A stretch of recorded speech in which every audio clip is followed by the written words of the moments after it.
ओ वेदाहमेतं पुरुषं महान्तम् आदित्यवर्णं तमसा परस्तात् तमेव विदित्वा अतिमृत्युमेति नान्यः पन्था विद्यते येनाय नान्यः పంథా విద్యతే యనాయ. ఈ యొక్క ఉపనిషత్ జ్ఞానగంగా అధ్యాత్మ సత్సంగానికి వచ్చేసినటువంటి వారందరికీ నమస్తే, స్వాగతం, సుస్వాగతం. ఏమైనా సందేహాలుంటే అడగండి. విశ్వమ్మ గారు.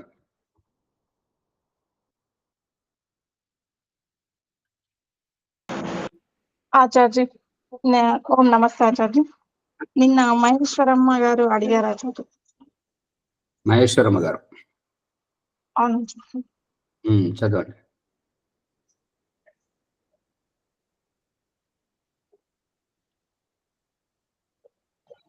ఓం నమస్తే ఆచార్య. సర్వేభ్యో నమః ఆచార్య.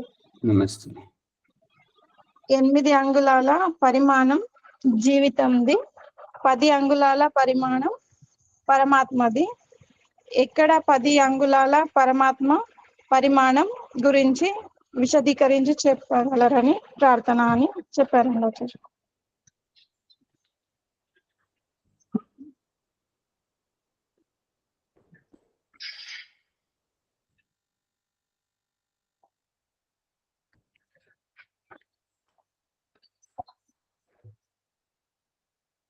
యజుర్వేదము 31వ అధ్యాయము ప్రథమ మంత్రంలో చెప్పబడుతుంది ఏంటంటే, సహస్రశీర్ష పురుష సహస్రాక్ష సహస్రపాత్ సా భూమిం సర్వత స్పృత్వా తిష్టత్ దశాంగుళం.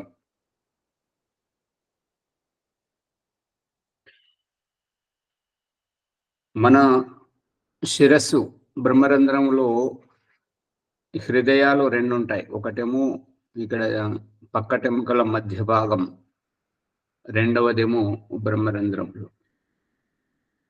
పైన శిరస్సు లోపల పరమాత్మ ఉన్నాడు కాబట్టి మనము చూస్తున్నటువంటి, మనం ఎవరినైతే చూస్తుంటామో మన శిరస్సు ద్వారా ఇతరులను చూసేటువంటి భగవంతుడు ఆ రూపకంగా మనల్ని కణ కణం నుంచి ఆ పరమాత్మ చూస్తున్నాడు కాబట్టి సహస్ర శీర్ష పురుష, అనేక శిరస్సుల నుండి నన్ను చూస్తున్నాడు.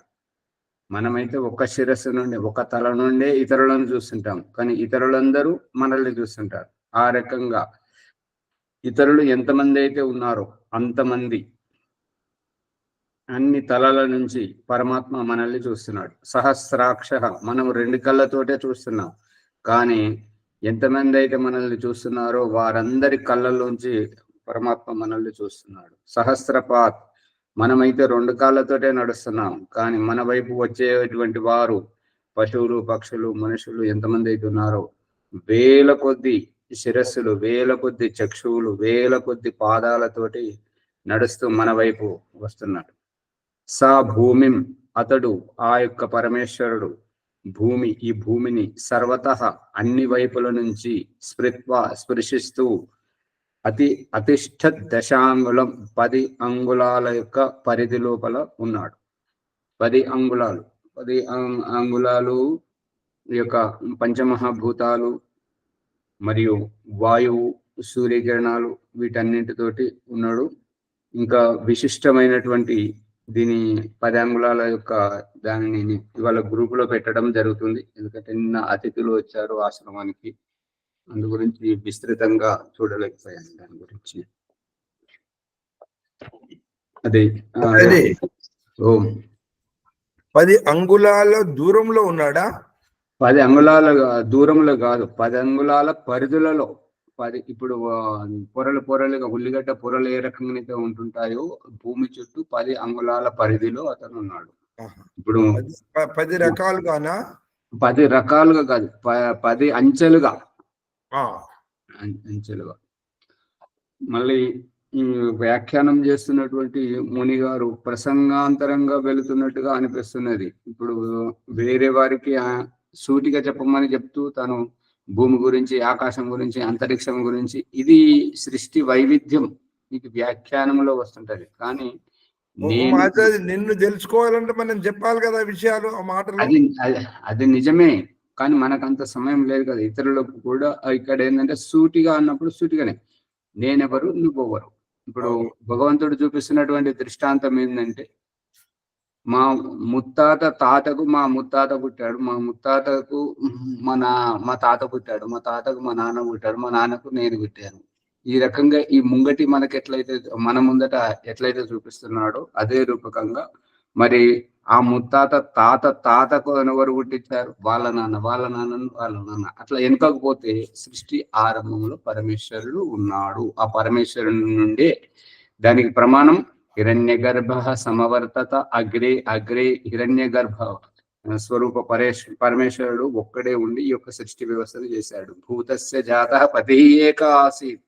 84 లక్షల జీవరాశులు ఏవైతే ఉన్నాయో వాటన్నింటికి పతి పరమేశ్వరుడు, రక్షకుడు, స్వామి ఒక్కడే ఉన్నాడు, అనేకులు లేరు. అందు గురించి ఆ యొక్క ఒక్క పరమేశ్వరుడు నుండి అది బ్రహ్మాండంలో ఏ రకమైతే ఉందో పిండ సృష్టి లోపల ఈ కుటుంబానికి మూల పురుషుడు వ్యక్తి, అతను వివాహం చేసుకోగానే భార్య, ఆ తర్వాత సంతానం. ఈ యొక్క సంతానానికి భార్యకు ముందు ఆ మూల పురుషుడే ఉన్నాడు కాబట్టి ఈ కుటుంబం అంతటికి ముఖ్యమైనటువంటి వాడు అతడే. అందు గురించి యథా పిండే తథా బ్రహ్మాండే, సూటిగా చెప్పాలి అని అన్నప్పుడు పట్టుకోవడానికి ప్రయత్నం చేయాలి. వ్యాఖ్యానించడానికి సమయం ఉన్నప్పుడు మీరు చెప్పేది అంతా చెప్పాలి, అది చెప్పకూడదని కాదు, అది చెప్తేనే ఇంకా లోతుగా అర్థమవుతుంది. కానీ ఇక్కడ 2 నిమిషాలు 3 నిమిషాలు అందరికీ సమయం కేటాయిస్తున్నప్పుడు 2 నిమిషాల లోపల మనం చెప్పాల్సింది సూటిగా చెప్పగలిగాలి, అది అభిప్రాయం. ఓ మాధ్యది నేను చెప్పిందంటే ఏదైనా మీరు చెప్పింది పొరపాటు వేరే ఉంటే చెప్పండి, దాన్ని సరి చేసుకుంటాం. అదే పొరపాటని కాదు, విస్తృతమైనటువంటి వ్యాఖ్యానంతో విషయాన్ని చుట్టుకు రావాలని చూస్తున్నారు, అది మంచిదే. కానీ ఇక్కడ అంత సమయం లేదు కదా. అందుకని ఈ సూటిగా మనం కొట్టే తెచ్చే రామాయణమును వారధిని కట్టే రావణుని కొట్టే సీతను తెచ్చే అన్నట్టుగా 3 ముక్కలలో చెప్పేటట్టుగా ఉండాలి. అలాగే, ధన్యవాదములు. ఇప్పుడు బృహదారణ్యకోపనిషత్తులో ద్వితీయ అధ్యాయము 3వ బ్రాహ్మణంలో మనం ఉన్నాం. ద్వితీయ అధ్యాయం 3వ బ్రాహ్మణంలో 3వ సంపుటాన్ని, అది 2వ సంపుటం నడుస్తున్నది. అథ అమూర్తం వాయుశ్చ అంతరిక్షం చ ఏతత్ అమృతం ఏతత్యం తస్య ఏతస్య అమూర్తస్య ఏతస్య అమృతస్య ఏతస్య యతా ఏతస్య త్యస్య ఏతత్యస్య ఏష రసో య ఏష ఏతస్మిన్ మండలే పురుషత్యస్య హ్యేష రసః ఇత్యే అధిదైవతం. ఈ అధిదైవతం అనే దాని గురించి చెప్తున్నాడు. వాయువును ప్రవహించేవాడే, ఇప్పుడు ఇందాక మునిగారు చెప్తున్నారు కదా, వాయువులోనే ఈ యొక్క అంతరిక్షం ఉంది, అంతరిక్షంలోనే ఈ భూమండలం ఉన్నది అనేటువంటి వ్యాఖ్యానం ఏదైతే చేసుకొస్తున్నారు ఆ విషయమే ఇక్కడ అజాతశత్రువు దీప్త బాలకి పరమేశ్వరుని యొక్క స్వరూపాన్ని గురించి వివరించి చెప్తున్నాడు. వాయుశ్చ అంతరిక్షం, ఈ వాయువు అంతరిక్షంలో ప్రవహిస్తుంది, అంతరిక్షం ఆకాశంలో ఉంది. ఏతద్ అమృతం, ఈ యొక్క అమృత స్వరూపమైనటువంటి ఈ యొక్క పరమేశ్వరీయ స్వరూపం అనేటువంటిది ఈ యొక్క అణువణువులో అంతటా నిండి ఉన్నటువంటిది అమృతం. ఏతత్యం తస్య ఏతస్య అమూర్తస్య, ఈ యొక్క అమృత స్వరూపంగా ఉన్నటువంటి పరమేశ్వర స్వరూపం అనేటువంటిది అమూర్తం, మూర్తములోకి రానటువంటిది, పట్టుపడనటువంటిది. మూర్తం ఎందుకు కాదు, పట్టెందుకు పడదు అని అంటే భగవంతుణ్ణి ఘనీభవింపజేసేటువంటి పదార్థం ఏది లేదు, అంతే. అందు గురించి అమూర్తం. ఈ యొక్క ఘనీభవించే, ఇప్పుడు పాలను తోడేయాలంటే పెరుగు కావాలి, ఆ పెరుగు పాల కంటే గొప్పది కాబట్టి ఆ పాలను ఒదిగిస్తున్నది, ఒదిగించడం ద్వారా పెరుగు ఏర్పడుతున్నది. ఆ రూపకంగా పరమేశ్వరీయ అమృతతత్వాన్ని, సర్వవ్యాపకత్వాన్ని ఒక ఆకృతి రూపం దాల్పించేటువంటి పదార్థం ఏది లేదు కాబట్టి పరమేశ్వరుడు మూర్త రూపం దాల్చలేడు. అమృతస్య ఏతస్య యత ఏతస్య, ఇంకా ఈ రూపకంగా ఉన్నటువంటి, ఈ యొక్క అమృత రూపంగా ఉన్నటువంటి పరమేశ్వరుడు ఎప్పుడూ వ్యాపకంగా పట్టుకు రాకుండానే, పట్టుబడకుండానే ఉంటుంటాడు అన్నట్టుగా. ఇప్పుడు అక్కడ శ్రీకృష్ణుని యొక్క జీవిత చరిత్రలో యశోదమ్మకు అన్నం తినబెట్టడానికి పోతుంటే ఇక్కడి నుంచి అక్కడ, ఇక్కడ పట్టుకోవడానికి పోతే మళ్ళీ అక్కడ నుంచి ఇక్కడ, ఎక్కడ పట్టుబడకుండా ఉంటాడనమాట. ఇక విసిగిపోయి ఆమె బాధపడుతుంటే మళ్ళీ తన ఆటలను కట్టిపడేసి ఆమెకు దొరికిపోతాడు. ఆ రూపకంగా ఉన్నాడు అన్నట్టుగా. వాయువు మరియు అంతరిక్షము బ్రహ్మ యొక్క అమూర్త రూపములు. వాయువుకు రూపం లేదు, మరియు అంతరిక్షముకు రూపము లేదు. ఇవన్నీ అమూర్త రూపములు, పరమేశ్వరుని యొక్క స్వరూపం. ఈ అమృత రూపం ఏ విధంగానైతే రూపాకృతిగా మనకు అనిపిస్తుందో, ఈ త్యత్ రూపం, త్యత్ అంటే ఈ త్యత్ అనేటువంటిది పట్టుబడనటువంటిది,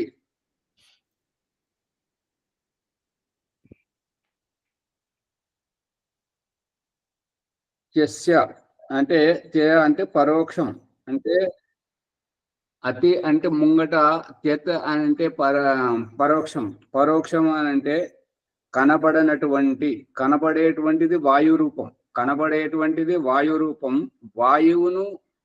వాయువుకు గతినిస్తున్నటువంటిది, వాయువు ద్వారా సంచరిస్తున్నటువంటి వాడు పరమేశ్వరుడు. అంతరిక్షం దీనిని నిలువరించేటువంటిది, నిలుపుదల చేసేటువంటిది ఆ యొక్క పరమేశ్వరుని యొక్క స్వరూపం. ఈ యొక్క అంతరిక్షం గాలిలో నిలుస్తుంది. ఈ యొక్క గాలి అంటే పరమేశ్వరుని యొక్క నియంత్రణ లోపల. ఇప్పుడు దాని రహస్యం చెప్తున్నాడు కదా, సాధార పృథివీంద్యముతే మాం సాధార. ఇప్పుడు వాహనం నడిపించే అతను ఆ యొక్క అతని కుర్చీ మీద, సీటు మీద కూర్చుండే క్లచ్, గేరు, స్టీరింగ్ ను ఏ రకంగా అయితే నియంత్రిస్తూ ఉంటుంటాడో, ఈ యొక్క అండపిండ బ్రహ్మాండాలను సాధార అతడు నియంత్రిస్తూ, ఏమేమి నియంత్రిస్తున్నాడు అంటే పృథివీ అంతరిక్షం, పృథివీ అంతరిక్షం, పృథివీని, అంతరిక్షాన్ని అన్నింటినీ తన నియంత్రణలో వశమందుంచుకొని నడిపిస్తున్నాడు. పరోక్ష రూపకంగా ఉన్నటువంటి ఆ యొక్క అమృత రసం, ఆ అమృత రసముగా ఉన్నటువంటి దాని యొక్క ప్రత్యక్ష స్వరూపమే ఈ యొక్క పరమేశ్వరీయ స్వరూపం. ఇవి అతనున్నాడు కాబట్టే ఇవి కదులుతున్నాయి. వాహనం వచ్చిందంటే డ్రైవర్ ఉంటే వాహనం వచ్చిందా, డ్రైవర్ లేకుంటే వాహనం వచ్చిందా? డ్రైవర్ ఉంటేనే. ఆ డ్రైవరే భగవంతుడు. ఈ యొక్క భూమి తిరుగుతున్నదన్నా, సూర్యుడు ప్రకాశిస్తున్నాడన్నా, వాయువు సంచరిస్తున్నదన్నా, వర్షం కురుస్తున్నదన్నా, మెరుపు మెరుస్తున్నదన్నా, ఉరుముతున్నదన్నా, భూకంపాలు వస్తున్నాయన్నా, ప్రతిదానికి వెనక భగవంతుడు ఉన్నాడు.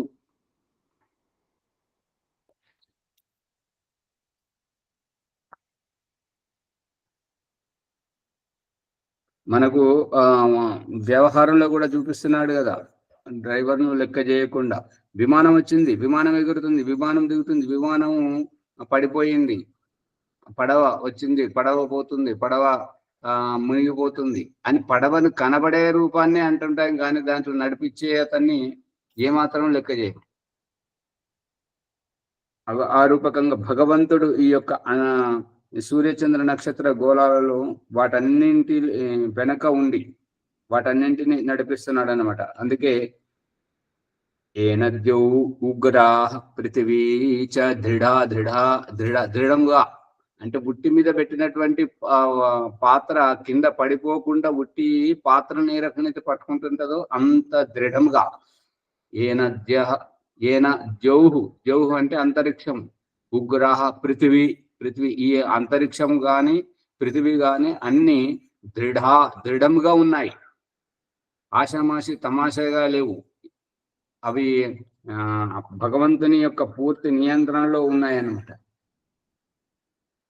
సూర్యకిరణాలతోటి ఆ యొక్క ఆకర్షణ ద్వారా అంత దృఢంగా ఉన్నాయి.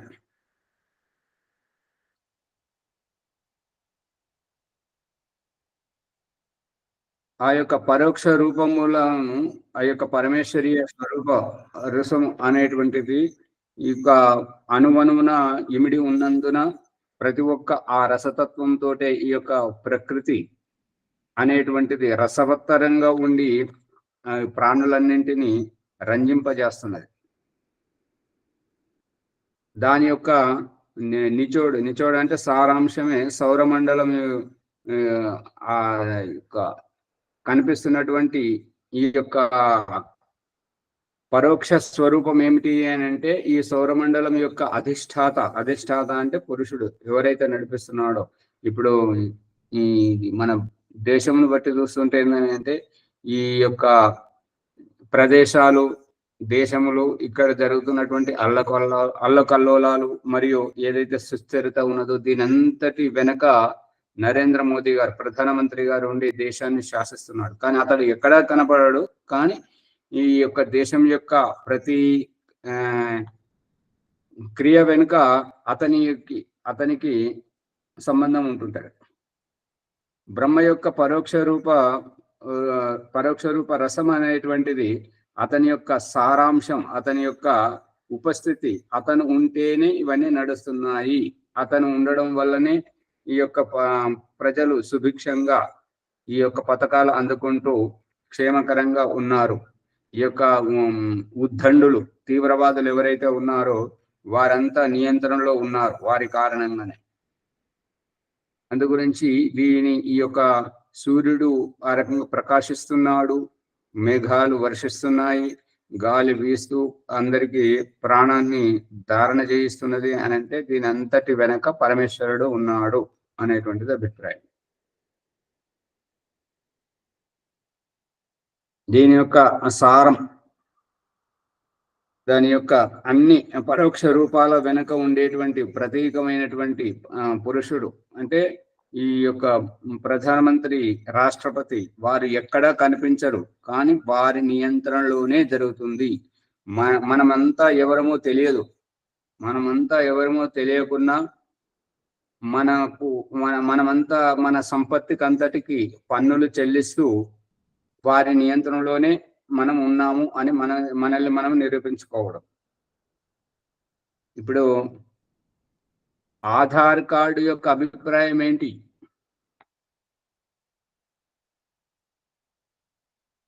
మాట్లాడలేదు అంత బెల్లానికి కాదు. ఆ ఆధార్ కార్డు యొక్క అభిప్రాయం ఏంటంటే వారు మనకు ఒక గుర్తింపు ఇస్తే ఆ గుర్తింపు గుర్తింపబడుతున్నాము అంతే. మన పేరు కాదు, మన తండ్రి పేరు కాదు, ఏది కాదన్నట్టు. అంటే ప్రత్యక్షం కాదు, పరోక్షం. మూగవాళ్ళు మనము ఏమైనా తేడా ఉందా? వాళ్ళు ఆ పశువులకు రిజిస్ట్రేషన్ అయింది, వాటి చెవులకు అది బిల్ల కొడుతుంటారు కదా పశువులకు. వాటికి మనకి ఏమైనా తేడా ఉందా? ఏం తేడా లేదు. మనం చెప్పిన మాట ఏ మాటలు నమ్మరు. నీ ఆధార్ కార్డు చూపెట్టు అంతే కదా. ఆ మూగవాళ్ళు ఆ పశువులకు ఆ రిజిస్ట్రేషన్ బిల్ల వాళ్ళ ఆ పశువులకు చెవులకు కొడుతుంటారు కదా, అవి వాటి ఆధార్ కార్డు చూపిస్తుంది. మన ఆధార్ కార్డు మన మెడలో వేసుకొని మనం వెంట తీసుకొని పోవాలి. అంటే పరోక్షం. నువ్వు ఎవరు వెలుగుతుందా? ఇది పరోక్షం గుర్తింపు అని ఇప్పుడు అర్థమవుతుంది. పరోక్షం పరోక్షానికి ప్రత్యేకత ఇవ్వాలి, ప్రత్యక్షానికి ఇవ్వకూడదు. ప్రత్యక్షానికి ఇచ్చేవారు మోసపోతారు, ప్రత్యక్షానికి ఇచ్చేవారు శిక్షింపబడుతుంటారు, పరోక్షాన్ని తెలుసుకున్నటువంటి వారే క్షేమకరంగా ఉంటారు అనేటువంటిది అభిప్రాయం.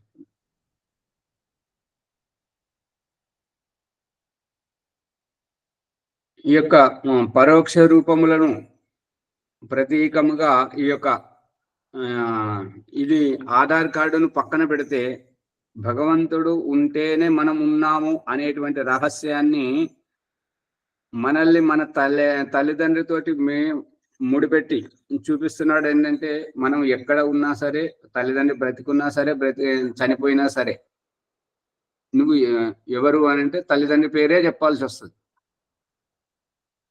వాళ్ళు బ్రతికి లేకపోతే అనాథ, బ్రతికుంటే వాళ్ళు బ్రతికున్నా వారి పేరు చెప్పాలి, వాళ్ళు చనిపోయినా వారి పేరే చెప్పాలి. వారు లేకపోతే మనం లేము అనేటువంటిది ప్రత్యక్షంగా ఏ రకమైతే చూపిస్తున్నారో, పరోక్షంగా దేవుడు లేకపోతే ఈ సృష్టి లేదు, మనం ఎవరము లేము అనేటువంటిది అభిప్రాయం.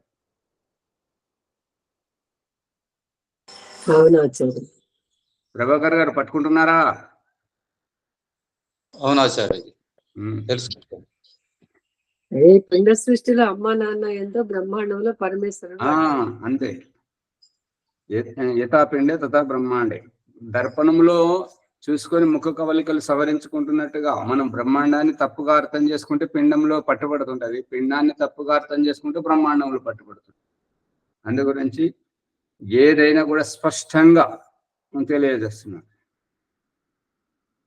ఇంకా ఏవేవైతే చిన్న పెద్ద ఈ వస్తువులు ఏవైతే ఉన్నాయో, ఈ వస్తువుల యొక్క నియంత్రణ అనేటువంటిది, మన ఇంట్లో ఉండేటువంటి ప్రతి వస్తువుకు మనమే యజమానులమా, మన పక్కింటి వాళ్ళు యజమానుల? మనమే యజమానులం. అదే రూపకంగా ఇక్కడ చెప్తున్నాడు ఏంటంటే, ఈ సృష్టి లోపట ఏ వస్తువు ఎక్కడ ఉన్నను, జడమైనను చేతనమైనను, వాటన్నింటికి స్వామి ఆ పరమేశ్వరుడే.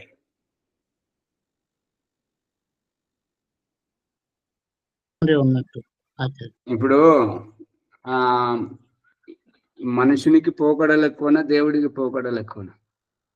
మనుషుని అయితేనేమో గారు గారు అనాలి, మరి దేవుడు గారు, ఈశ్వరుడు గారు, సర్వాంతర్యామి గారు అంటే ఎట్లుంటుంది చూడండి, అది దెప్పి పొడిసినట్టుగా ఉంటుంది గౌరవం.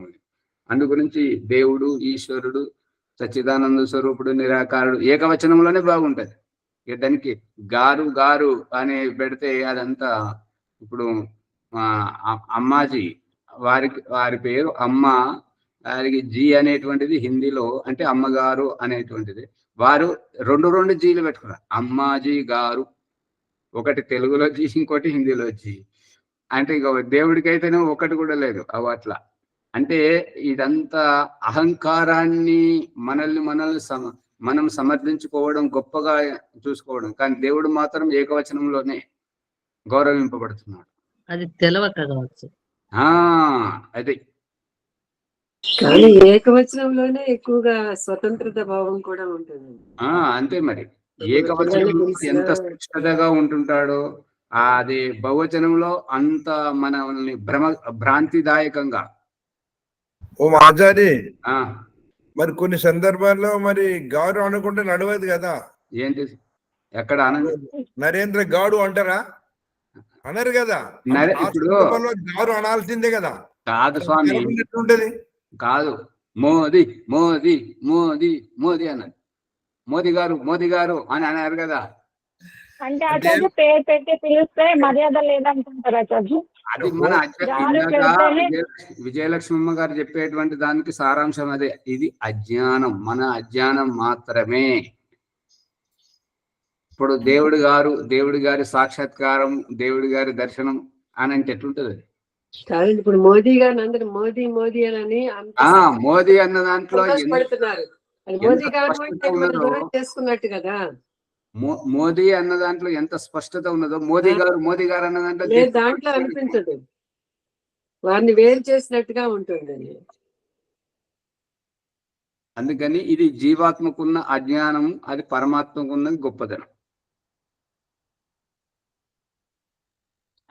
అందుకే పాట పాడుతున్నప్పుడు అంటుంటది కదా,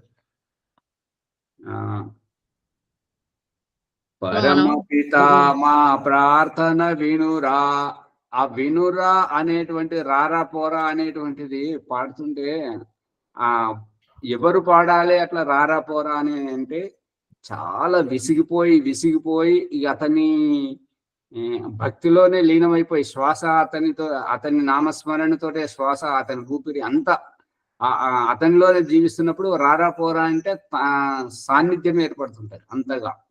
మనం అడపదడప తలుసుకునే వారు రారా పోరా అనే కంటే అది వికృతంగా ఉంటుంటది. నమ్రతగా శిష్టంగా ఉండాలి. ఇప్పుడు ఏ తిరుగా నన్ను దయజూచెదవో రామా రామయ్య రామయ్య రామ స్పష్టంగా ఉందా, రామయ్య స్పష్టంగా ఉందా? రామ స్పష్టంగా ఉందా సార్? ఇది అదే రామ అంటే సాన్నిధ్యం దగ్గర భావం అన్నట్టు.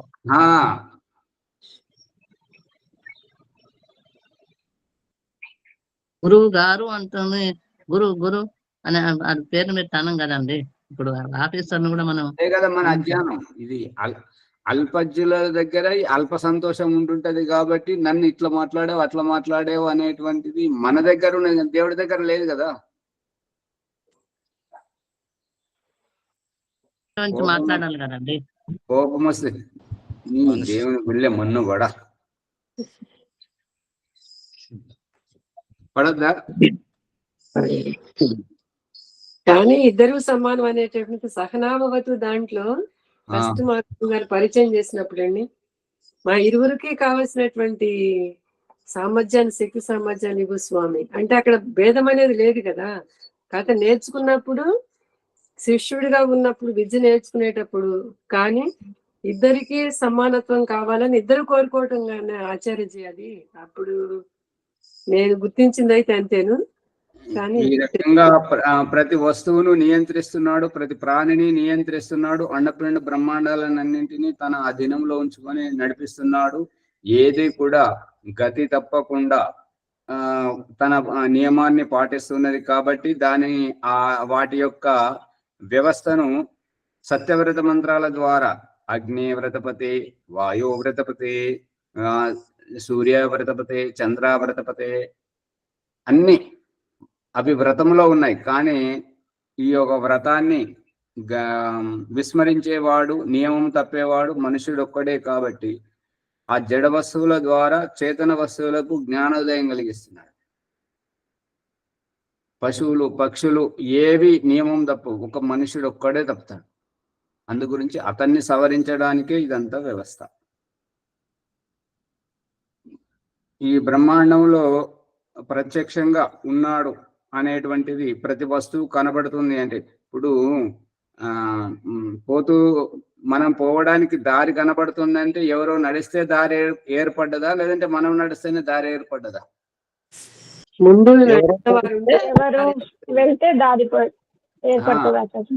దారిలో ఒక వస్తువు మనకు దొరికింది అని అంటే మనం వచ్చాము కాబట్టి మన కోసం ఆ వస్తువు అక్కడ పడి ఉన్నదా, లేదంటే ఎవరైనా మనకంటే ముందు పోయిన వాళ్ళు పోగొట్టుకుంటే మనకు కనబడిందా? వెళ్ళారు కాబట్టి వాళ్ళు పోగొట్టుకున్నారు.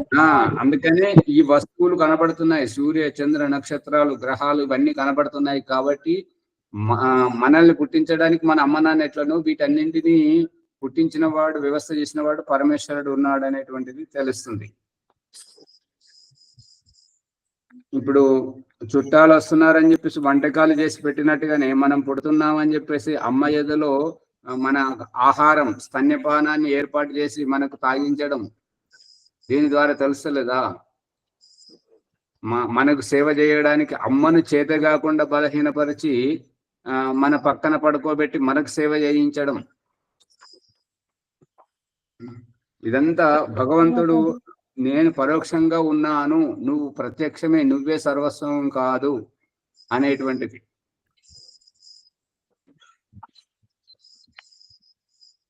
ఇప్పుడు 4వ సంపుటాన్ని చూడండి. అత అధ్యాత్మం ఇదం ఏవ మూర్తం యద్ అన్యత ప్రాణాచ్చ. ఇది ఇక్కడ ఇంకో కొద్దిగా విస్తృతంగా వెళ్తే బాగుంటుంటది. సూర్యాస్తమయమైతున్నటువంటి పరమేశ్వరుడు సూర్యాస్తమయంతో ఈ చైతన్య ప్రాణులన్నింటినీ వారి వారి పనులను ముగించుకొని విశ్రమింపజేస్తున్నప్పుడు వారి మీద ద్రవించుకొచ్చినటువంటి అంటే సృష్టి చీకటిలో ఆ యొక్క సత్తు లేదు అసత్తు లేదని చెప్పేసి ఋగ్వేదం నాసదీయ సూక్తం చెప్తున్నప్పుడు అటువంటి స్థితిలో ఉన్నటువంటి పరమేశ్వరుడు ఈ యొక్క చేతన ప్రాణులన్నీ సుషుప్తావస్థలో నిద్రావస్థలో ఉన్నప్పుడు వీరు ఈ రకంగా పడి ఉంటే వీరి ఆత్మ కళ్యాణం ఎలా సంభవం అవుతుంటది, వీటిని ఉద్ధరించాలని సృష్టి చేయాలి అని అనుకున్నప్పుడు తను మాయాస్వరూపుడిగా ఉండి ఈ యొక్క సృష్టిని వ్యవస్థను చేస్తానంటే సుషుప్తావస్థలో ఉన్నటువంటి జీవాత్మలు పరమాత్మ సృష్టి వ్యవస్థను ఈ మాయా క్రియా వ్యవహారాన్ని గుర్తించకపోతే పరమేశ్వరుడు వారు గుర్తించేటువంటి విధంగా ప్రకృతితోటి ముడిపెట్టి ప్రకృతితోటి కలిపి దేహంతోటి కలిపి వారిని వ్యక్తపరిచి ప్రకృతి పరకంగానే కనిపించే రూపంగా ఆహార పదార్థాలు ఈ నీరు ఇవన్నీ ఏవైతే కనిపించే రూపకంగానే తయారు చేశాడో ఆ కనిపించేటువంటి రూపం నుండి ప్రకృతి నుంచి వేరు చేస్తూ చూపిస్తున్నాడు.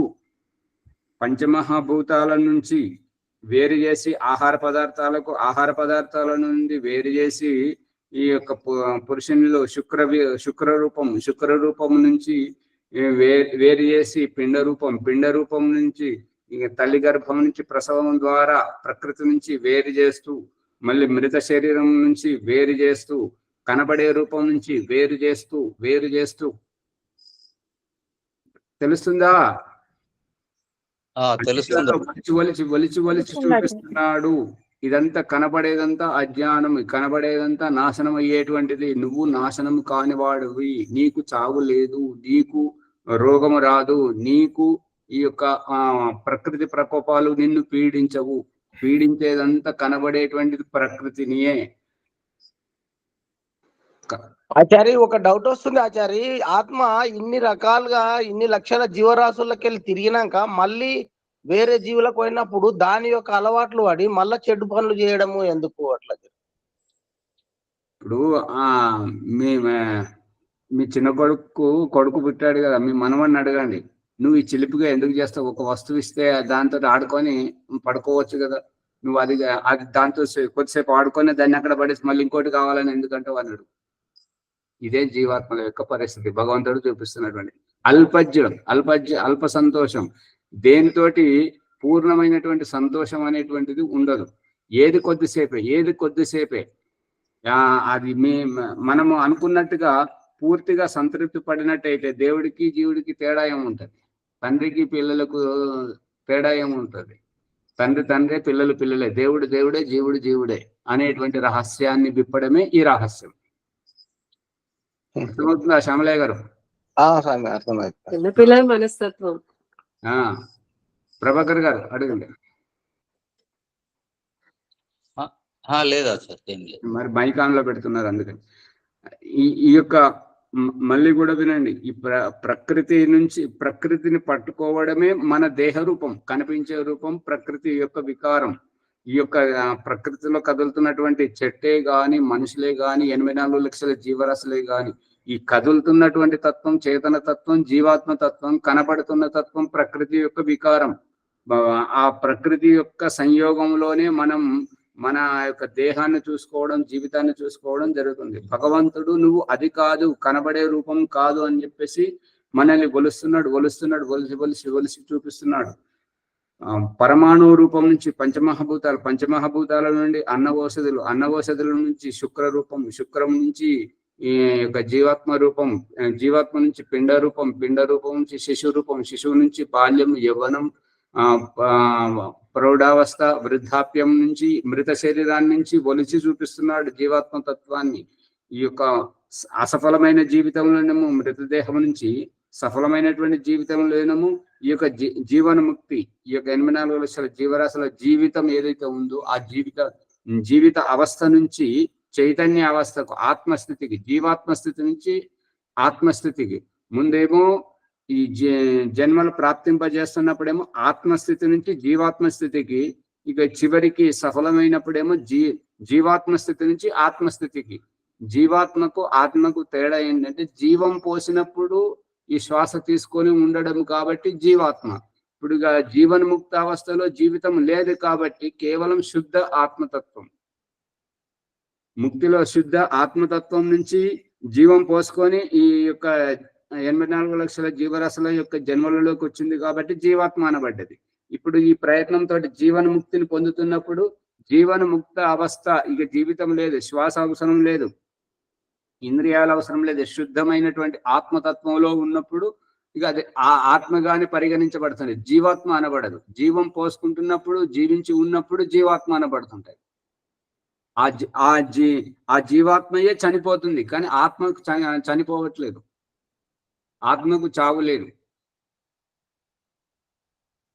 అర్థమవుతుందా అమ్మగారు?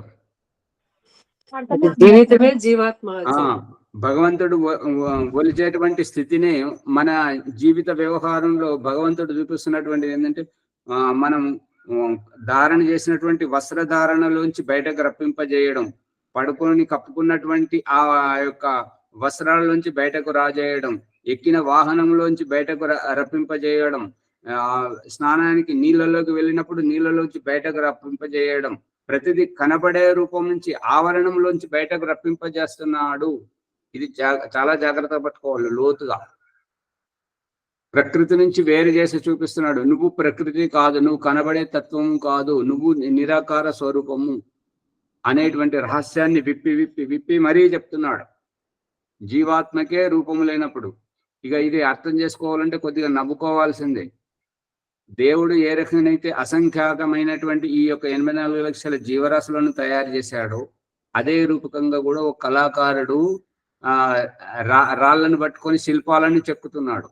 ఇక తను మొక్కేటప్పుడు ఏమంటున్నాడంటే, ఓ దేవుడా, నీవు చేసినటువంటి ఈ యొక్క మనుషులు పరస్పరంగా ఈర్ష్య ద్వేషాలతో కొట్టుకు చస్తున్నారు. ఆశ్చర్యం ఏంటంటే నువ్వు చేసినటువంటి ఈ శిల్పాలు, ఈ మనుషులు నేను చేసినటువంటి చలనము లేనటువంటి రాతి శిల్పాల దగ్గర నతమస్తకమై మొక్కుకుంటున్నారు. నీవు ఆచార్య అంటే నువ్వు గొప్పనా నేను గొప్పనా? నేను చేసిన మనుషులేమో నా ముందర వచ్చి ఆరం లేనంటే మనుషులు కాడ దండం పెట్టి మొక్కుతున్నారు. నువ్వు చేసిన మనుషులేమో ఒకరికొకరు తన్నుకుంటారు, కొట్టుకుంటున్నారు. నేను చేసిన రాతి శిల్పాలకు ప్రాణం లేదు, నువ్వు చేసినటువంటి మనుషులకు మాత్రం ప్రాణం ఉంది. ఆ ప్రాణం ఉన్న వాళ్ళు కొట్టుకు చేస్తున్నారు. ఇక తీరిక దొరికినప్పుడు నా ప్రాణం లేనటువంటి ఈ శిల్పాల దగ్గరికి వచ్చి మొక్కుకుంటున్నాను, నాకు ఇది అని చెప్పి. శిల్పి జ్ఞానోదయం అయింది కాబట్టి ఆలోచన చేస్తున్నాడు అనమాట. భగవంతుని గుర్తించట్లేదు, కానీ ప్రయోజనం లేని వాటికి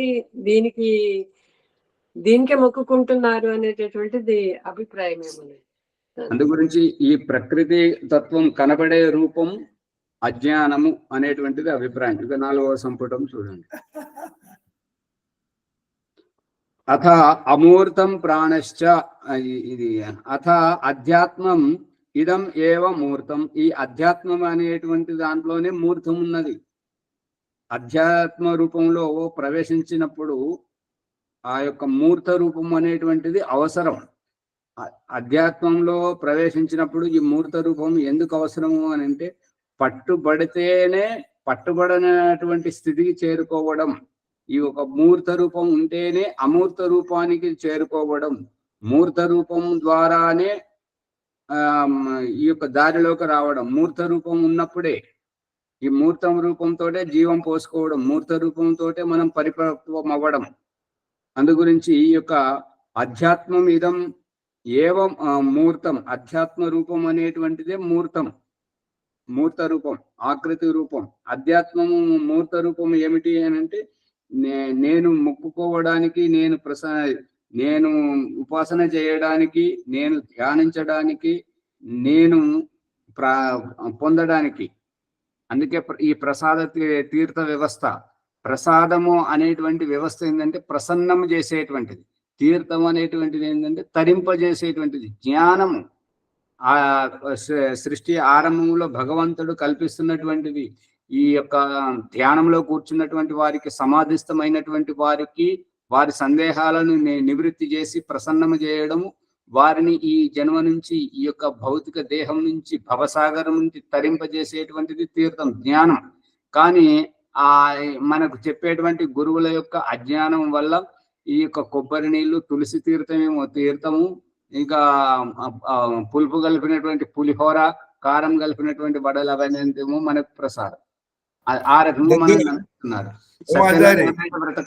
సత్యనారాయణ వ్రతకథలో ఆ ప్రసాదాన్ని తీసుకోలేదని చెప్పేసి అతను సగం దూరం పోయిన తర్వాత పడవ మునిగిపోవడం, యాక్సిడెంట్ అవ్వడం, ప్రమాదాలు అవ్వడం అంట ఈ ఉప్పు కారం ప్రసాదం తీసుకోవడం వల్ల.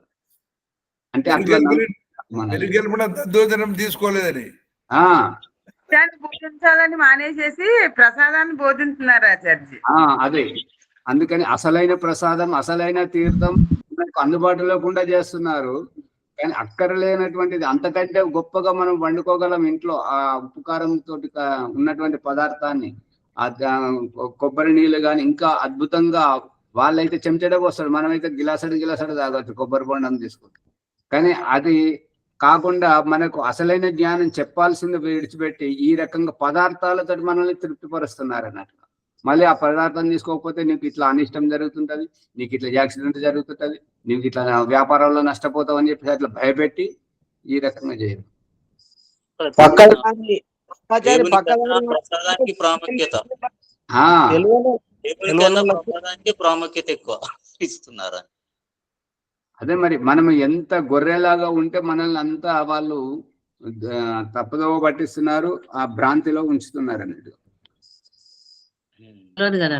అసత్య విషయం ప్రచారం చేస్తున్నారు ఆచార్యజీ.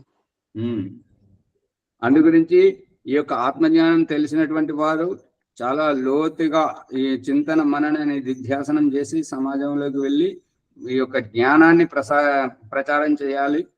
అప్పుడే భగవంతుడు ఈ యొక్క సమాజంలో పుట్టించినందుకు మన జీవితం సార్థకమవుతుంటది, ఇతరుల జీవితం కూడా ధన్యమవుతుంటది. కాబట్టి ఈ యొక్క వాళ్ళు అజ్ఞానంతో ప్రజలను మోసగిస్తున్నారు అనే కంటే, భగవంతుడు నాకు ఈ అవకాశం ఇచ్చావు, నేను నాకు తోచినంత వరకు నేను జ్ఞానాన్ని ప్రచారం చేస్తాను, ఇతరులకు జ్ఞానోదయం కలిగిస్తాను అని చెప్పేసి. కానీ భగవంతుడు కనికరించాల్సింది ఏంటంటే, ఈ భార్య పిల్లలే, ఈ ఇల్లే నా సర్వస్వం, ఇది వదిలిపెడితే నాకు ఏ ఆధారం లేకుండా పోతానేమో, ఎందుకు కొరగాకుండా పోతానేమో అని చెప్పేసి ఇల్లు వదిలిపెట్టకుండా ఉంటున్నాము చూడండి. అది మన అజ్ఞానమా విజ్ఞానమా?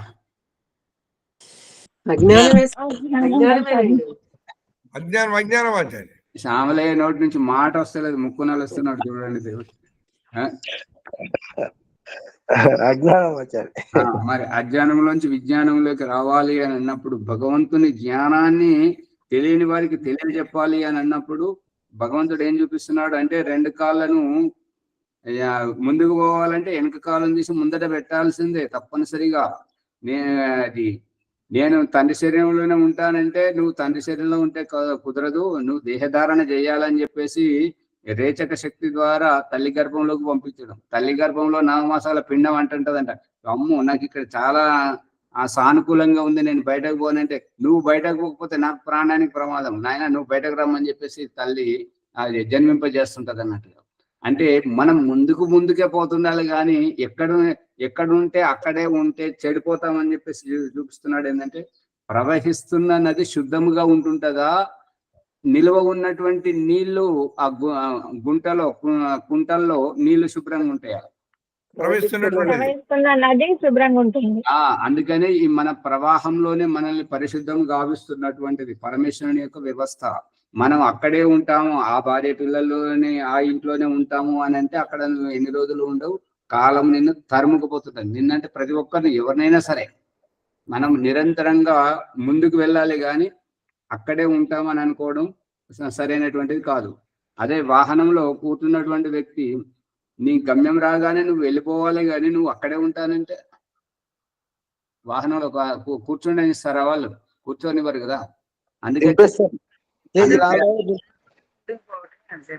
అందుకే చెక్ పోస్టులు వచ్చి వాళ్ళు పట్టుకుంటుంటారు, శిక్షిస్తుంటారు అన్నట్టుగా. అందు గురించి ముందుకు వెళ్తూనే ఉండాలి. ఈ ముందుకు వెళ్ళేటువంటి రహస్యమే అధ్యాత్మం. అధ్యాత్మమే ఆ మూర్త రూపం. మూర్త రూపం అంటే గురువు రూపంలో, శాస్త్ర రూపంలో, ఈ ధ్యానం రూపంలో, సాక్షాత్కార రూపంలో, ఆకృతి రూపంలో, ఆ రూపకంగా మనకు కనిపిస్తుంటుంటది. ఇక అజ్ఞానంలో ఉన్నటువంటి వారికి ఒక విగ్రహము, ఒక గుడి, ఇక అంతకంటే అజ్ఞానంలో ఉన్నటువంటి వాళ్ళకు ఈ చేతబడులు చేసేటువంటి వాళ్ళు బాబాలు, గురువులు, వాళ్ళు అట్లా. అంటే ఎంతెంత అజ్ఞానంగా ఉంటే, ఇప్పుడు ఆహార పదార్థంలో కూడా చూపిస్తున్నాడు ఏంటంటే, ఎవరైతే బ్రహ్మజ్ఞానం తెలిసినటువంటి వారికి సూక్ష్మ ఆహారం, ఇక అంతకంటే స్థూలంగా ఉన్నటువంటి వారికి స్థూల ఆహారం, అంతకంటే ఇంకా స్థూలంగా ఉన్నటువంటి వారికి ఈ యొక్క గట్టిగా ఉండేటువంటి కొరుకు అయినటువంటి కటకటకట కొరుకు తినేటువంటి, అంతకంటే ఉండేటువంటి దానికి ఎండిన బరుగులు, మామిడికాయలు కానీ చేపలు కానీ అన్ని ఎండబెట్టుకొని, ఇంకంతకంటే శూద్రంగా ఉండేటువంటి వాళ్ళు ఈ ఎముకలను కొరకడం అదంతా చేసేటువంటిది. ఎంతెంత స్థూలంగా, ఎంతెంత అజ్ఞానయుక్తంగా ఉంటే వారి ఆహారాన్ని కూడా అంతంత. ఎవరైతే సాక్షాత్కారం పొందేటువంటి వారు స్థూల ఆహారాన్ని వదిలిపెట్టి అపుభక్షో వాయుభక్ష, గాలిలో ఉండేటువంటి తేమ శాతాన్ని మాత్రమే పీల్చుకొని జీవించి ఉండేటువంటి వారు, మరి వాయుభక్ష ప్రవహిస్తున్నటువంటి వాయువును పీల్చుకొని జీవించి ఉండేటువంటి వారు, ఈ యొక్క ఇంత సూక్ష్మంగా తీసుకొస్తున్నాడు. ఆహారాలు కూడా అంత సూక్ష్మంగా ఉన్నాయి. అందుకే ఈ యొక్క ఆధ్యాత్మిక స్థితికి వచ్చినటువంటి వారు వరుగులకు దూరంగా, ఆమిష భోజనానికి, మాంసాహారానికి, హింసకు దూరంగా ఉండి ప్రకృతి పరమైనటువంటి పాలతో పాయసం చేయడం, పరమాత్మకు ఏదైతే ఇష్టమో అదియే మనం సేవించాలని చెప్పేసి వ్రత దీక్షలో ఉండి భక్తిపూర్వకంగా ఉండడం, ఉపవాసం ఉండడం, పేగులను మార్చడం, పేగులను మాడిస్తేనే జ్ఞానోదయం అవుతుంటుంటది. అందు గురించి ఎక్కువగా తినడం అనేటువంటిది ఆధ్యాత్మికంలో తక్కువ. వాళ్ళు ఏంటంటే జ్ఞానాన్ని భోజిస్తుంటారు. జ్ఞానామృతం భోజనం, ఈ యొక్క భౌతిక భోజనం ఏమో దేహానికి వర్తిస్తుంటది, జ్ఞానమేమో ఆత్మకు వర్తిస్తుంటది. దేహానికి వర్తించేటువంటి ఈ భోజనమేమో మనల్ని చంపుకుపోతుంటుంటది, ఆత్మకు లభించేటువంటి భోజనమేమో మనల్ని అమరులను చేస్తుంటది, ముక్తిని ప్రసాదింపజేస్తుంటుంటది. అంతే తేడా.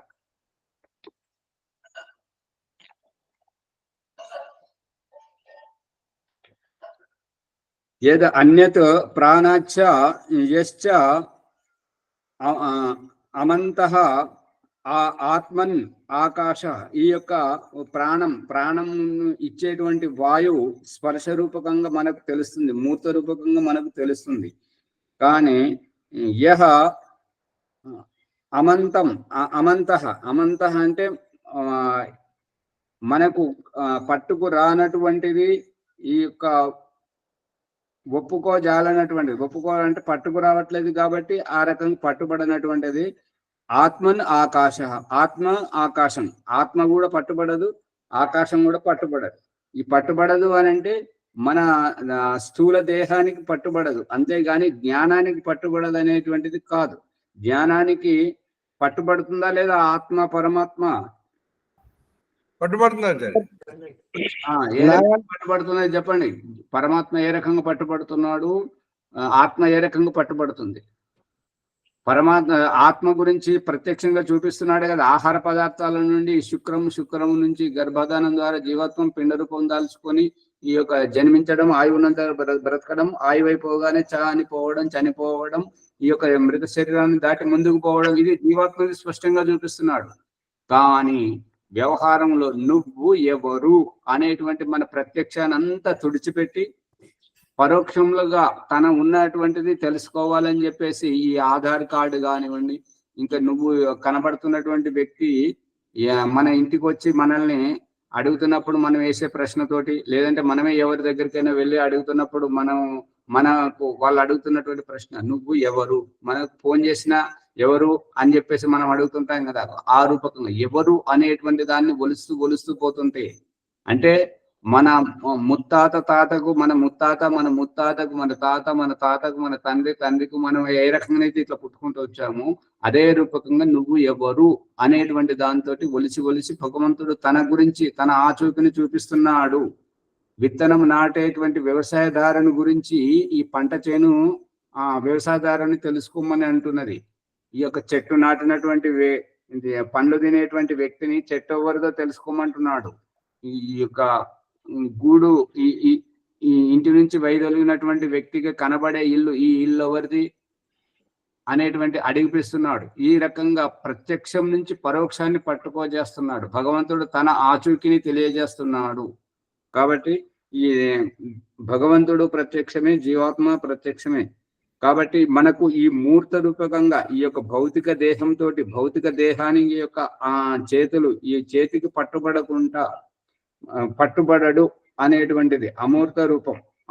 మూర్త రూపమేమో దేహానికి పట్టుబడుతుంది. అమూర్త రూపంగా ఉన్నటువంటి జ్ఞాన స్వరూపుడు జ్ఞానానికి పట్టుబడుతున్నాడు అనేటువంటిది సారాంశం. విషయం లోతుగా వస్తున్నది కాబట్టి చాలా పట్టుకోండి, చర్చించండి, దాంతో లాభాన్వితులు కాండి.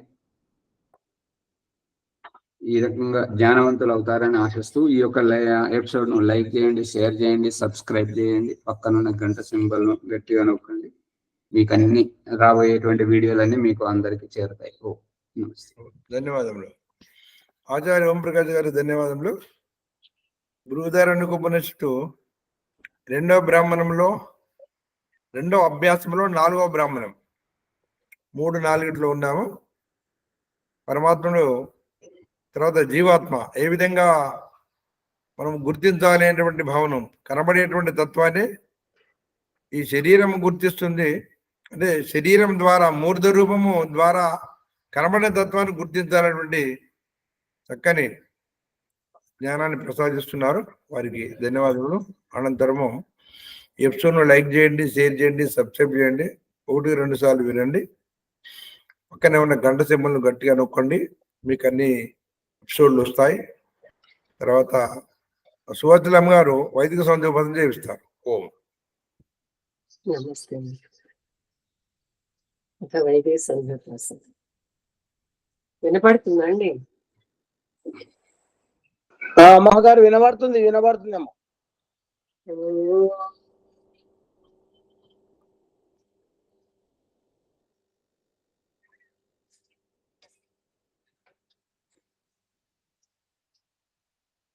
అప్పుడు వినబడ్డది, ఇప్పుడు వినబడతలేదమ్మా.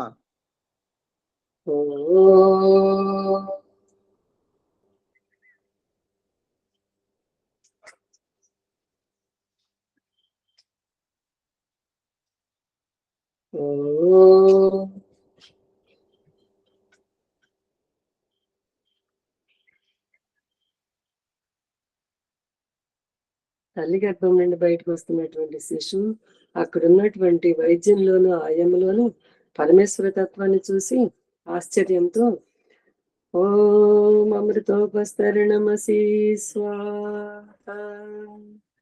అమృత స్వరూప, నా కోసం ఉపస్తరణంగా పరుచుకున్నావా స్వామి, ధన్యురాలను. ఓం అమృతాపిధానమసి స్వాహ. అమృత స్వరూప, నా ఆత్మరక్షణకు ఆకాశ దుప్పటి వల్ల ఆవరించి ఉన్నావా స్వామి, ధన్యురాలను. ఓం సత్యం యశ శ్రీమహి శ్రీకి శ్రీతాం స్వాహ. ఓ పరాత్పర, సత్యము, యశస్సు, ధనేశ్వర్యములు మరియు బుద్ధి నన్ను ఆశ్రయించి నాలో ఉండును గాక. అదా ఆచరణ మంత్రం. స్వామి, అమ్మ గర్భంలో ఉండగా పేగుబంధంతో ముడివేసిన అవసరాలన్నీ తీర్పించావు. ఇప్పుడు పేగుబంధము తెంచనైనందున ఓం శన్నో దేవి రభిష్టయ ఆపో భవంతు పీతయే సంయోరవిస్రవంతు నః. ఇష్టపూర్వక సేవించి యోగ్యమైన జలస్రావం నాకు అందుబాటులో స్రవింపజేయండి స్వామి. తథాస్తు. అది అమ్మ దగ్గరికి వెళ్ళి అమ్మని స్తన్యపానం చేయి. ఇంద్రియ స్పర్శ మంత్రాహ. క్రియా ధ్యానం. ఏ క్రియ చేసినా ఇష్టముతో ఏ పనైనా చేయటం, పూర్తి చేయటం, తర్వాత విశ్రాంతి తీసుకోవటం. ఓం పరమేశ్వర, తల్లి తండ్రి ఆత్మీయుల అనుబంధకు పునర్జన్మ ప్రసాదించండి. స్వర్గ సుఖాన్ని ఏవగించి జన్మ జరామరణంలోకి పోతున్నావు. అక్కడ నీకు కొంత ఊరట కల్పిస్తాయి కాబట్టి ఈ ఇంద్రియాలు నీకు తోడు తీసుకోమని చెప్తున్నాడు పరమేశ్వరుడు. దీంతో నీవు నాస్తికు కూడా ఉండకుండా అనుభవిస్తావు అని. ఓం వాక్కు వాక్కు ఏదో చెప్పాలని మాట్లాడాలని, చెప్పే వరకు మాట్లాడే వరకు ఉద్విగ్నత, చెప్పిన తర్వాత సంతృప్తి. అవివేక సేవంతో హింస, అనారోగ్య జీవితము. వివేకము, మోక్షానంద మార్గం, స్వనియంత్రణ, ఆహార సేవల్లో సంతృప్తికర జీవితము. ఓం ప్రాణ ప్రాణ ప్రాణ ప్రాణ ఊపిరిని పీల్చుకోవాలని, పీల్చుకున్న ఊపిరిని వదలాలని, వదిలే వరకు ఉద్విగ్నత, వదిలిన దాన్ని పీల్చుకున్న నిర్మలత, పీల్చుకున్న దాన్ని వదిలిన ప్రశాంతత. ప్రాణ అపాన వ్యాన ఉదాన సమాన నాగ కూర్మ కురుకుర ధనుంజయ దేవదత్త. ఈ దశ వాయువులతోనే జీవాత్మ తన యొక్క క్రియలను నిర్వహిస్తుంటుంది. ఓం చక్షు చక్షు ఇదేంటి అదేంటి, ఇందులో ఏముంది అందులో ఏముంది, చూడాలి చూడాలని ఆతృత. ఇది అసంతృప్తి జీవితం. చూసిన తర్వాత సంతృప్తి. ఓం స్తోత్రం స్తోత్రం వినాలి వినాలి, విన్న తర్వాత సంతృప్తి. ఓం నాభిర్మ చిత్త విజ్ఞానం అంటే గత జన్మలోని ప్రారంభం భౌతికంగా నన్ను దిగదారుస్తూ ఉంటే, మానవ జన్మలోని సందర్భోస్త పూజ జప ఉపాసన ధ్యానం పేరుతో పూజారి ధర్మోపదేశిక యోగాచార్యుల రాయబారం పంపి నన్ను మెప్పించి మీ సన్నిధికి రప్పించుకోవటం చూస్తుంటే మాట రావట్లేదు స్వామి. ఓం హృదయం సముద్రేతే హృదయం అప్సంత సంత్వారిసంత ఓషధీరు తాప అంటే సకల ప్రాణిజ్యోతుల అంతఃకరణంలో కొలువయండి ఉచిత అనుచిత ప్రోత్సాహ భయాలని హెచ్చరిక అమోఘము స్వామి. ఓం కంఠ అసౌ కంఠేశ్వరుని అంటే మణిహారం వల్ల 2 కంఠెముకల దిగువ ఆకలి దప్పికల ఆవాగమనము భావ వ్యక్తీకరణ. ఓం శిర మూర్ధన్మస్య సంశిర ద్రవ్య హృదయం చేత్ మస్తిష్కోద్భూద్వ ప్రేరేత్ పవమానోది శీర్షత. పవిత్ర హృదయం గుండా అతుకుల మస్తిష్కం కంటే పైకి వాయువుని నెట్టించు. అదో దేవకోశ తత్ ప్రాణో అభిరక్షతి శిరో అన్న మధో మనః. శిరస్సు దేవనిలయము, ఇది ప్రాణంతో రక్షిస్తుంది. ఆ స్ఫూర్తియే మనసు యొక్క జీవితము. ఓం బాహుభ్యాం మెసోబలం బాహుభుజముల బలవర్ధకంగా ఉండుగాక అంటే పరుగుల్ని ఎత్తటం దించటం లాంటితో ఈ బాహువులు బలవర్ధకం కావాలి.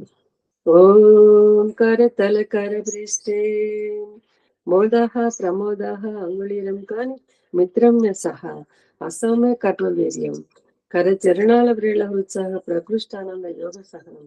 అలాంటి చేతుల్లోనే నా కర్మల పురుషార్థము నిహితమై ఉంది. అది మార్చిన మంత్రాహ. ఓం భూహు పునాతు స్థిరసి జీవాత్మాభ్యర్థన. ఓం భూహు ప్రాణప్రదాత పునాతు శిరసి పరమేశ్వర సందేశం. ఓ జీవాత్మ గత జనంలోని ప్రారంధాన్ని ప్రక్షాళనం చేసుకో. ఓం భువః పునాతు నేత్రయోః భువః ఓ దుఃఖనాశిక పునాతు నేత్రయోః. కంటి కనిపించే దృశ్యం మరియు ప్రజ్ఞాబుద్ధి అంటే ఇది బాగుంది బాగుండలేదు అనేది నీ అసంతృప్తి జీవితం. అందుకని ఈ రెండింటికి తటస్థంగా సాక్షిభూతంగా ఉండు. ఓం స్వహ పునాతు కంఠే స్వహ ఓ స్వయం సుఖ స్వరూప పరమేశ్వర పునాతు కంఠే కంఠగ్రీవ క్షుత్పిపాస నివృత్తి. కంఠం నందుల కింద గుంతగా ప్రత్యేక ధ్యాస పెట్టి ఆకలి దప్పికలను తగ్గించి జయించు. ఈ ఆకలి దప్పికల నివృత్తియే నీ స్వయం సుఖానంద జీవన్ముక్తికి మోక్ష సోపానము. ఓం జనః పునాతు నాభ్యాం జనః ఓ జగన్నాయక పునాతు నాభ్యాం నాభి చక్రే కాయుహిక జ్ఞానం అంటే నాభి చక్రములో సమయంతో ప్రత్యేక ధ్యాస పెట్టి ఈ తిని తాగటం విసర్జించడం ఏమిటి అని విచారిస్తే ఈ శారీరక జన్మల అంతరార్థం బోధపడుతుంది. ఓం జనః పునాతు నాభ్యాం ఓం మహా పునాతు హృదయే ఓ మహమాన్విత మాయస్వరూప పునాతు హృదయే. జీవాత్మ నీ ఆధ్యాత్మిక పురోగతికై దైవం పట్ల ఉన్న భ్రమను నివృత్తి చేసుకో. నీ దేహాంతఃకరణంలో దైవ సాక్షాత్కార దర్శనం చేసుకో. ఓం తపః పునాతు పాదయోః. తపః, ఓ పరమేశ్వర, ఈ తపస్సు యొక్క అంతరార్థం ఏమిటి స్వామి? ఈ తపస్సు యొక్క అంతరార్థం ఏమిటి స్వామి? తపః పునాతు పాదయోః. జీవాత్మ, నిన్ను నీవు ఈ జన్మ జరామరణ దుఃఖం నుండి నిన్ను నీవు ఉద్ధరించుకో. ఎట్లంటే ఇమమ్మే గంగే యమునే సరస్వతి. ఈ దేహంలో ఇడా పింగళని 2 నాడుల శ్వాస ప్రశ్వాసలతో జీవాత్మను పైకి ఎక్కించు. పాదయోహం అంటే 2 పాదముల వద్ద కాదు. జంగాభ్యాం పదాభ్యాం ధర్మం వస్తే విశ్వరాజా ప్రతిష్ఠిత. 2 తెంటెముకల మధ్య వెన్నెముక కింద జీవాత్మ నేను ఉన్నానని గుర్తించటం ఆత్మ సాక్షాత్కారం. ఓం సత్యం పునాతు పునఃశిరసి. ఓ జీవాత్మ, మరోసారి పవిత్ర భావంతో నీ శిరస్సునందు అనుభవం చేసుకునేరు ధన్యమవుతావు. సత్యస్యాపి హితం సుఖం. సత్యము కప్పబడి ఉన్నది. జీవాత్మ, నీవు ఇక్కడ ఉండవలసిన వాడవ కాదు. ఇక్కడ నుండి వెళ్ళిన పూర్వీకులు ఎటువైపు వెళ్ళి తరించిపోయారో ఆ పుణ్యలోకాలకు నీవు కూడా వెళ్ళి అధిగమించు అని ఒక పసిబిడ్డను తన 2 చేతులతో పైకెత్తి చూపించటం. ప్రకాశం కనిపిస్తుంది స్వామి, నీవు కనిపించట్లేదు. ఎక్కడున్నావు? సూర్యుని ప్రకాశింపజేస్తున్నది, ప్రకాశిస్తున్నది ప్రకాశంని నేనే.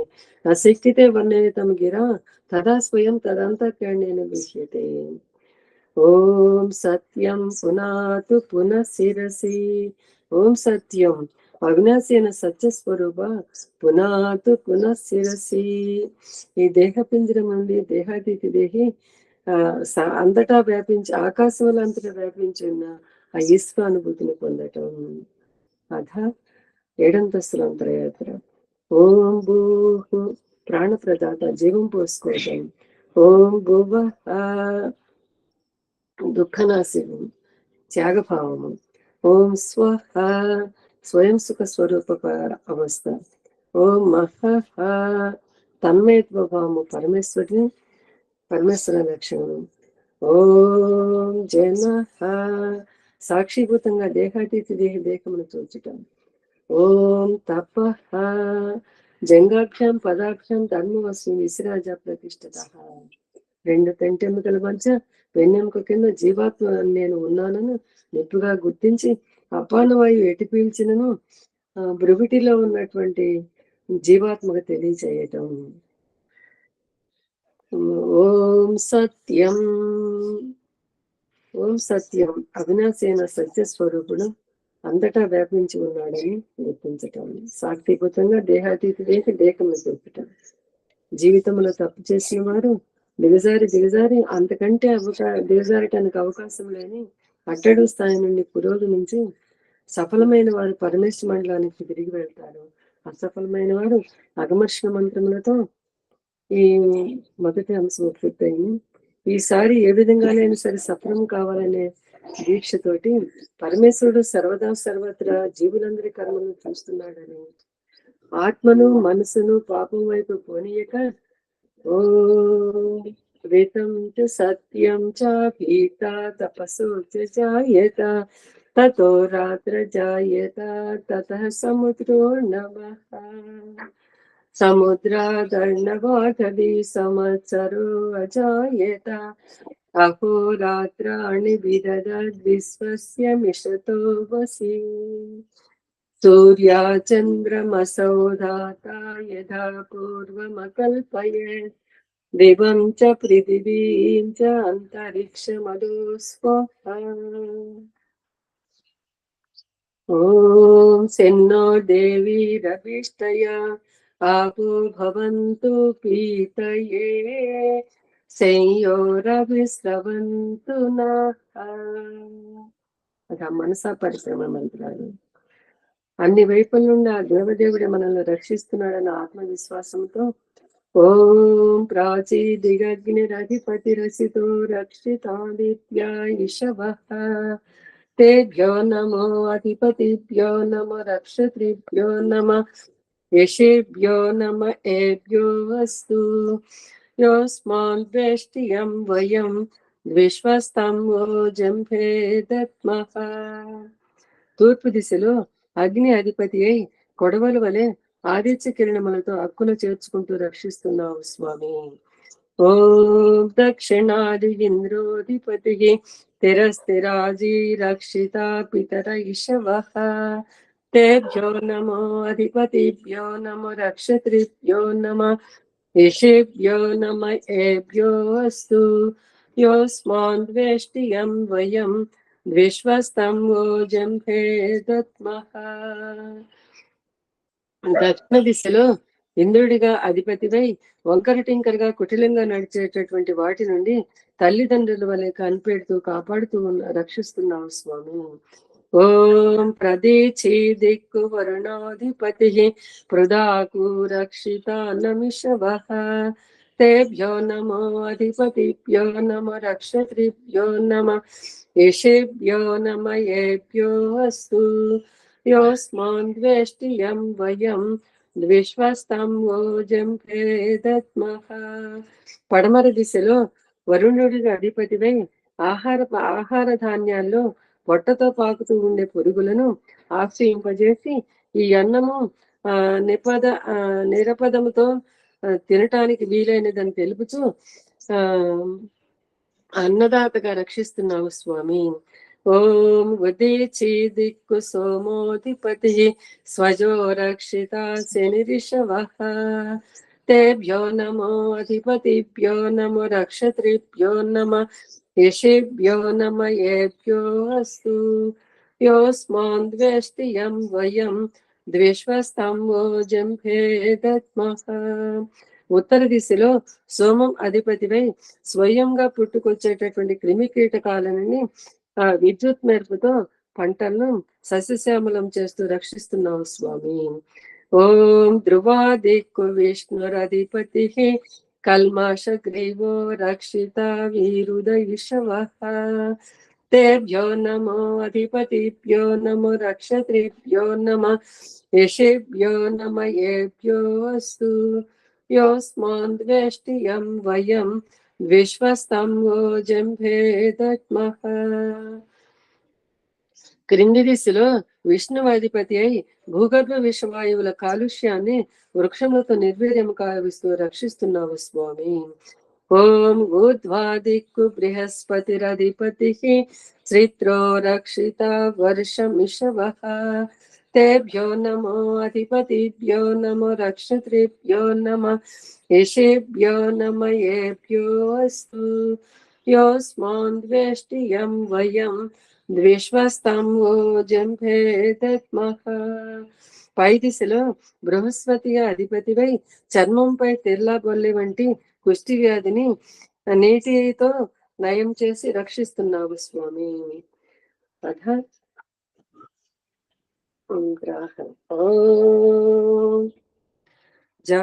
జాత వేదసే సునవామ సోమమరాతీయతో నీదహాతి వేదః సనః పర్షదతి దుర్గాణి విశ్వానావేవ సింధుం దురితాచగ్నిః చిత్రం దేవానాం ఉదగతనేకం చక్షుర్మిత్రస్య వరుణస్య అగ్నేః అప్రాచ్యవా పృథివీ అంతరిక్షం సూర్యాత్మా జగతస్తక్షుషశ్చ ఉదోత్యం జాతవేదసం దేవం వహంతి కేతవః దృశే విశ్వాయ సూర్యం ఉద్వయం తమసస్పరిస్వాహ పశ్యంత ఉత్తరం దేవం దేవత్ర సూర్యమగన్మ జ్యోతిరుత్తమం.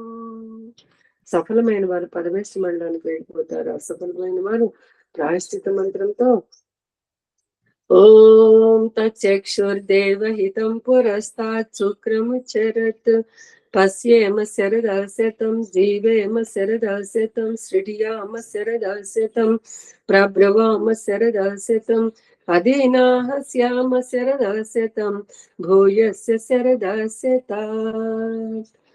ఓం శన్నో దేవీరభిష్టయా ఆపో భవంతు పీతయే సంయోరవిస్రవంతు నః. ఓం భూర్భువస్వః తత్సవితుర్వరేణ్యం భర్గో దేవస్య ధీమహి ధియో యో నః ప్రచోదయా. హే జగదీశ్వర దయానిదే, మీ అనంత కృప వలన జప ఉపవాసాది కర్మములు ఆచరిస్తున్న మేము ధర్మ అర్థ కామ మోక్షముని చతుర్విధ పురుషార్థముల సిద్ధిని ఈ జన్మ యందు సంప్రాప్తించుకొందుముగాక. ఓం నమ శంభవాయ చ మయ భవాయ చ నమ శంకరాయ చ మయస్కరాయ చ నమ శివాయ చ శివతరాయ చ. ఓం శన్నో దేవి రవిష్టయా ఆపో భవంతు పీతయే సంయోరవిస్రవంతు నః. అది బ్రహ్మయజ్ఞ వైద్య సంధ్యోపాసన సమాప్తం. ఆచార్యజీ, అమ్మాయికి రాజ్యలక్ష్మికి కొంచెం అది మన ఆశ్రమానికి అడ్రస్ పెట్టండి. అంతకుముందు మన క్లాస్ నేను చూసారా, ఆ అమ్మాయికి కొంచెం అడ్రస్. ధన్యవాదాలు. శివకళమ్మ గారికి ధన్యవాదాలు. అత శాంతి పాఠ. ఓం శాంతి అంతరిక్షం శాంతి పృథివీ శాంతి ఆపః శాంతి ఓషధయః శాంతి వనస్పతయః శాంతి విశ్వే దేవాః శాంతి బ్రహ్మ శాంతి సర్వం శాంతి శాంతిరేవ శాంతి సామా శాంతిరేధి. ఓం శాంతి శాంతి శాంతి. ఓం నమస్తే ఆచార్య. సర్వేభ్యో నమో నమః. ఈ వీడియోని అందరూ లైక్ చేయండి, షేర్ చేయండి, సబ్స్క్రైబ్ చేసుకోండి. ధన్యవాదాలు. సర్వేభ్యో నమః.